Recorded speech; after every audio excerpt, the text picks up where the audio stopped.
बहुत सारे लोगों को ना उनको खुजली इस बात की मची है कि साहब झगड़ा तो हो रहा है ईरान के इजराइल के बीच में, और वो बीच में ना अपनी टंगड़ी घुसाए पड़े हैं। भाई अगर इतनी दिक्कत है तो आप बैठ जाओ जहाज में, जब जहाज लेने जा रहा है वहां ईरान में फंसे हुए भारतीयों को, तो जहाज में बैठ जाओ और चले जाओ, और जाओ लड़ो ईरान की तरफ से, लौट के आ जाओ।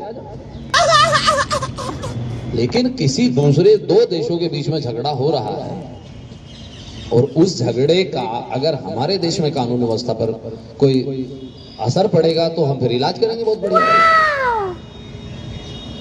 कहीं पर किसी भी प्रकार का किसी नमाज में, अलविदा की नमाज में या जुमे की नमाज में, कोई भी किसी प्रकार के किसी देश के विरोध में, किसी के विरोध में कोई स्लोगन, कोई पट्टी, कोई नारा, ये नहीं होना चाहिए।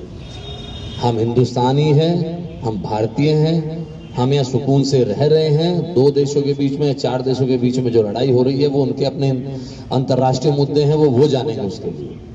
लेकिन कोई आदमी आए साहब, 10 आदमी खड़े होकर छाती पीट रहे हैं, हाय हाय हाय साहब ईरान को मार डाला, ईरान को मार डाला। अरे भाई इतना वो है तो चले जाओ ईरान, इसको जाना। लेकिन ये चीजें बिल्कुल हम बर्दाश्त यहाँ नहीं करेंगे कि हमारे यहाँ आके कोई भी आदमी अपने देश में आके यहाँ कोई फिजा बिगाड़े। है कुछ लोग ऐसे, एक दो जगह, एक दो कस्बों में लोगों ने इस तरह की हरकतें की हैं। तो हम दूसरे की लकड़ी, जबरदस्ती की लकड़ी, अरे उनको लेने दो भाई, तुम क्यों ले रहे हो? अगर ईरान के और अमेरिका के बीच में कोई विवाद है या कोई दूसरे देशों के बीच में विवाद है तो वो अपना सुलझा रहे हैं। अगर जरूरत पड़ेगी तो हमारी सरकार का काम है वो देखने का। लेकिन हम इस तरह से कोई ऐसा काम करें जिससे लोकल लेवल पे स्थिति खराब हो जाए या लैंड ऑर्डर की समस्या है, आपस में कोई वैमनस्यता है, कुछ है, तो वो चीज कतई बर्दाश्त नहीं होगी। ये चीज आप सबको एक बार बता दीजिएगा। और पुलिस फिर वहां तक इलाज करती है कि जहां वो पोस्टर छपते हैं ना, जहां वो स्लोगन लिखे जाते हैं, फिर उन तक का इलाज होता है।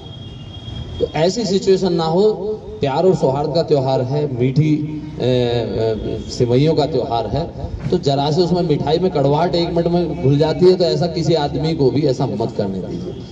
और मैंने देखा है कि कुछ लोग केवल इंस्टाग्राम की रील बनाने के चक्कर में और कह रहे साहब ईरान के साथ ये हो गया, खामेनेई को मार दिया, ये कर दिया, वो कर दिया, इस चक्कर में केवल रील बनाने के चक्कर में आए और भाग गए।